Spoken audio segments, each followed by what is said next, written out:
Early stages, like one of the main advantages I know as a startup, it's you're more nimble than, let's say, like a bigger corporation.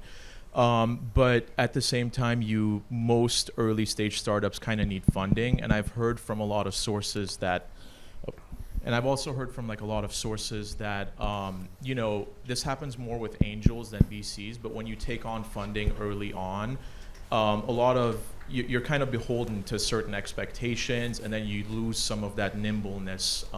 You have to answer to investors; they have certain expectations, milestones they want you to hit, things like that. So like, sort of, what's your opinion on that? Like, be nimble for as long as you can be, and don't take that investment, or just take the investment earlier on? So that's a good question. My quick response would be just, I assume you're talking about the angel stage. Yeah, I wouldn't take any money from anybody who just offers it just like that. You really want to recruit an angel, and you want to think carefully about what kinds of angels you don't want money from and what kind of angels you want money from. So I would not like to take money from a first-time angel. They're going to micromanage you and put all of this pressure that you just sort of alluded to. Or for that matter, a first-time VC, they'd be all over you in no time. So that's one. The second thing is, there is evidence that if you're a startup and if you have a lot of money, you actually tend to make a lot of mistakes.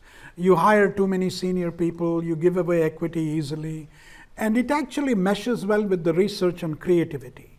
You guys should actually look at some of this research. It's very amusing.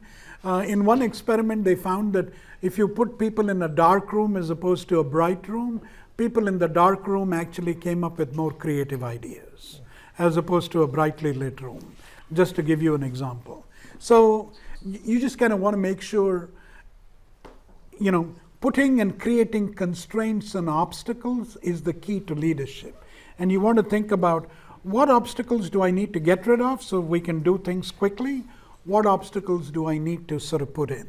And so you want to be very mindful about recruiting angels, VCs, and the like.